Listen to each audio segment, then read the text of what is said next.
মেয়ের কথা মনে পড়লেই ঝরঝর করে কেঁদে ফেলছেন মা। অজ্ঞান হয়ে যাচ্ছেন যখন তখন, ভুলে গিয়েছেন নাওয়া খাওয়া। একমাত্র মেয়েকে হারিয়ে শোকে বিহ্বল সাবিনা বিবি। শোক কি শুধু তার? পুরো কালীগঞ্জে শোকস্তব্ধ, পুরো নদিয়া, পুরো রাজ্য তামান্না খাতুনের ভয়াবহ পরিণতিতে শিউরে উঠছে। ক্লাস 4-এ পড়া 10 বছরের মেয়ের অনেক স্বপ্ন ছিল। মা সাবিনার বিলাপে ফিরে ফিরে আসছে তামান্নার হারিয়ে যাওয়া স্বপ্ন। কালীগঞ্জের উপনির্বাচনে তৃণমূল জিতেছে একছত্র আধিপত্য রেখে। প্রয়াত বিধায়ক নাসিরউদ্দিন আহমেদের মেয়ে আলিফা আহমেদ দাপটের সঙ্গে জিতেছেন উপভোট। কিন্তু ভোটের ফল প্রকাশ হতে ওই কালীগঞ্জে তৃণমূলকে কার্যত কাঠগোড়ায় দাঁড় করিয়েছেন তামান্নার মা সাবিনা। বিজয় উল্লাসের সময় সিপিআইএম সমর্থকদের বাড়ি লক্ষ্য করে ছোড়া হয়েছিল বোমা। তারই আঘাতে প্রাণ হারিয়েছে ছোট্ট মেয়েটি। তামান্নার মৃত্যুতে উত্তাল বঙ্গ রাজনীতি, অগ্নিগর্ভ অবস্থা কালীগঞ্জের। ছোট্ট তামান্নার জন্য রাস্তায় নেমেছেন সমস্ত বাম সংগঠন। সিপিআইএম এর ছাত্র ও যুব সংগঠন, এসএফআই এবং ডিওয়াইএফআই রাজ্যের নানান জায়গায় মিছিল করেছে। স্লোগান আর পোস্টারে বলা হয়েছে, আমার বোন তামান্না, এই অন্যায় আর না।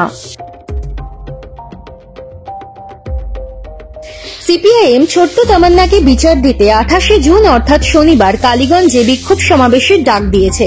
সেখানে বক্তা হিসেবে হাজির থাকবেন রাজ্য সম্পাদক মোহাম্মদ সেলিম ও যুব সংগঠনের সদ্য প্রাক্তন সম্পাদক মীনাক্ষী মুখার্জি। পরদিন রবিবার বর্ষিয়ান নেতা বিমান বসুর নেতৃত্বে কালীগঞ্জে প্রতিনিধি দল পাঠাচ্ছে সিপিআইএম। সোমবার বহরমপুরে ছিল ডিওয়াইএফআই এর রাজ্য সম্মেলনের শেষ দিন। ওই দিনই আবার কালীগঞ্জের উপভোটের ফলাফল ঘোষণা করা হয়েছিল। সেদিনই দুপুর নাগাদ বোমার আঘাতে মারা যায় তামান্না। তারপরই অশান্ত হয়ে ওঠে কালীগঞ্জ। রাজ্য সম্মেলন শেষ করে বহরমপুর থেকেই কালীগঞ্জ যান মীনাক্ষী।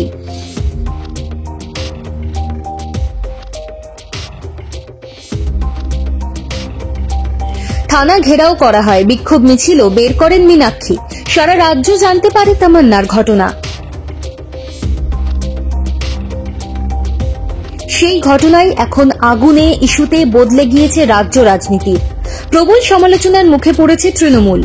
এরই মধ্যে আবার ডেবরার প্রাক্তন তৃণমূল বিধায়ক হুমায়ুন কবির, যিনি আবার প্রাক্তন আইপিএসও, তিনি টাকা দিতে চেয়েছিলেন সাবিনা বিবিকে।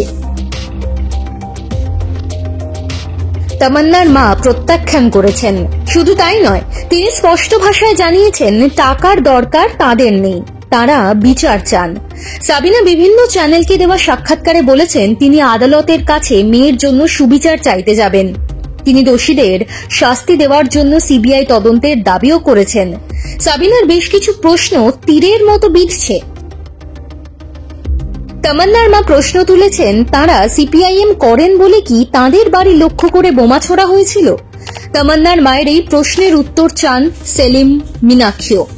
বেঙ্গল পলিটিক্সকে দেওয়া ইন্টারভিউতে মীনাক্ষী যেমন বলেইছেন, একটা দলের বিজয় উল্লাস থেকে ছোড়া বোমার আঘাতে একটা মেয়ে শেষ হয়ে যাবে, এই ঘটনা যদি না ছোঁয়ে তাহলে সে বা তারা মানুষই নয়।